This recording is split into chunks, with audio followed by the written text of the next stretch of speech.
Hello, my name is Kim Lau, and I'm currently the senior pastor of Manchester Chinese Christian Church.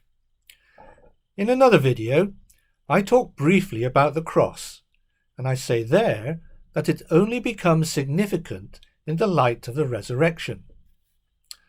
The cross, of course, is the central symbol of the Christian faith, representing the unjust death of Jesus Christ by crucifixion. But Jesus' unjust crucifixion was hardly a unique event. Many people would have died unjustly by crucifixion in his time, and many people continue to die unjustly, sometimes horrifically, throughout the world even today. What makes Jesus' death different and unique is what happened on the Sunday after his death on the cross, the celebrated third day. Christians claim, as a matter of historical fact, that after he died, and that he really died is vigorously maintained by Christians, there was no fake or pretended death, he rose again to life on the third day, Easter Sunday. Despite what you may have heard elsewhere, it is central to the Christian faith that this is not a myth. Jesus Christ really did rise again on the third day after having died on the Friday. The Bible explicitly states, if Christ has not been raised, then our proclamation has been in vain and your faith has been in vain. That's from the first letter to the Corinthians, chapter 15 and verse 14. It has always been the case that the resurrection is the foundation stone of the Christian faith. Take it away and the whole structure collapses. It is an astonishing claim, but if true, it is a game changer.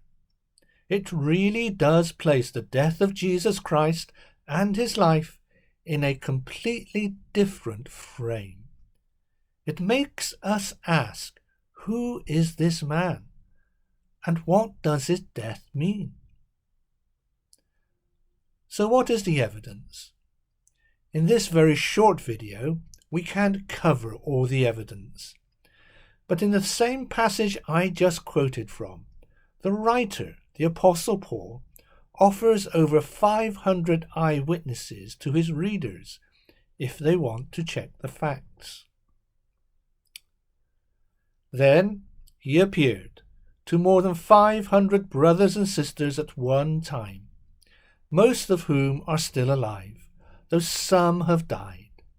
Then he appeared to James, then to all the apostles, last of all, as to someone untimely born, he appeared also to me.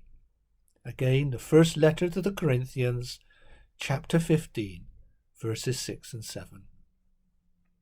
Of course, from our viewpoint, all of those witnesses have died long ago.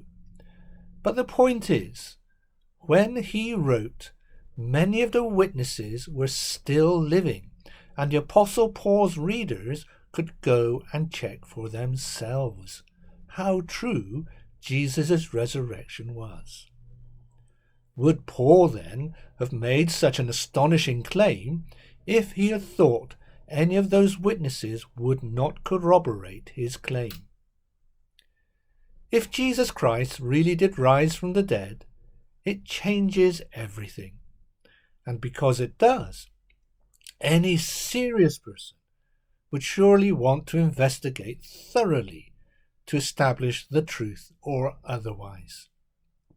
This means reading the documents, i.e. the New Testament part of the Bible, firsthand, and doing our best to assess the evidence. Not many of us have the experience or skills to forensically analyze text, so it might be helpful to read the investigations of those who do.